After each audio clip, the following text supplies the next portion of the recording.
This is terrible! Drummer! My name's Zach. This is all your fault. What'd I do? This band sounds like I didn't even play anything. Shut up, nerd. Don't you know, if it feels good, then it sounds good. Oh, so it doesn't matter what any of these other guys are playing? No, not at all. And I'll prove it to you. Piano player, who are you? Shut your ass up. Play that thing you were just playing. You hear that? It may not make any sense at all, but it's got a little stank to it, you know what I'm saying? Oh. Saxophone player! Saw, dude. Get out! Fine, I'll just go blow somewhere else. Huh, you don't deserve my precious lips. Drums! Let's go, baby, come on.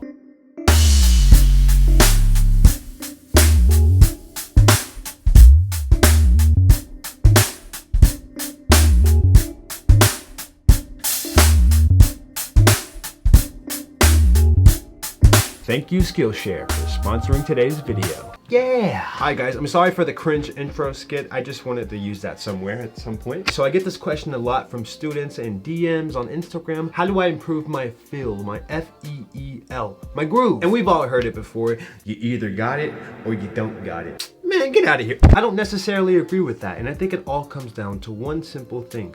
Intention. And everyone's intention is going to be a little different, so everyone's groove is going to be a little different. You see what I'm saying? Isn't that beautiful? Individuality. Science.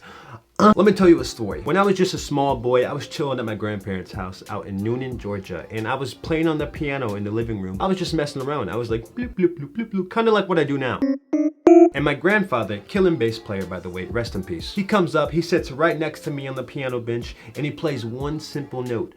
Bam! And then he looks at me and he goes, "You hear that, Zach?" I'm like, "No." And then he tells me, every single note you play has to have some type of story behind it, even the grace notes. And I'm like, damn, that's heavy. Now, do you see what I mean by intention? Let's take this basic groove, for example.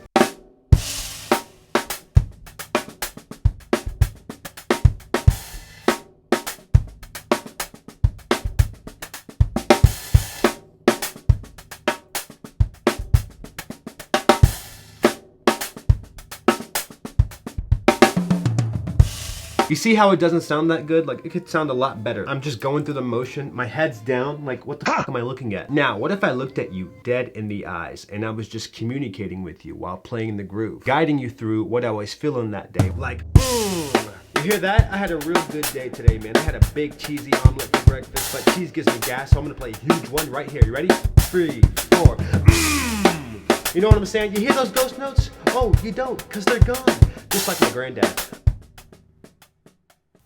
Oh, hi. Now for a quick break to talk about today's sponsor, Skillshare. It's about time to grow up and invest into your personal growth and your knowledge. That's where Skillshare comes in. Skillshare is an online learning community with thousands of online classes and members across the world. What kind of classes are these? Well, they could be about anything. You want to get better at playing drums?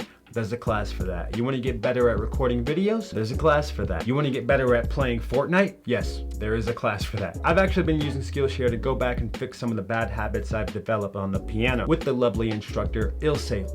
I gotta fix this jacked up technique, man. I'm not trying to go out with carpal tunnel. So yeah, if you want to use Skillshare for yourself, then the first 1,000 people to click the first link in my description will be receiving 1 month for free. Or you can just simply use my discount code. That's ZachGrooves0522. Thanks again to the lovely people over at Skillshare for sponsoring this video. Let's move on. You see, just by being intentional with what you're playing, it doesn't even have to be that technically advanced or sound that awesome. You can work on a lot of this stuff just by practicing your basic fundamentals, like your major scales, your rudiments. Because if I can't tell that you're playing a paradiddle at 60 BPM, then how the hell do you expect me to know what you're trying to say at 300 BPM? As a listener, I'm just gonna get bored and I'm not gonna buy any more of your tickets, and now you're homeless. Let's take a song about big booty hoes, for example. Very educational. So if I played this group, immediately my mind just goes to, big booty hoes.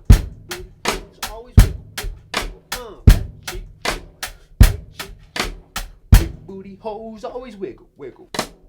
Now let's take that same exact groove with the same exact BPM and let's play a song about that special girl who left you many years ago for a guy with bigger biceps than you, tattoos, and probably rides a motorcycle. And you're still so heartbroken and you wonder, when will this pain stop? When will life go on like it was before? Stephanie, If you're watching this, then I hope. Never mind, sorry about that. Let's keep all that in mind and play the same exact groove with a different intention.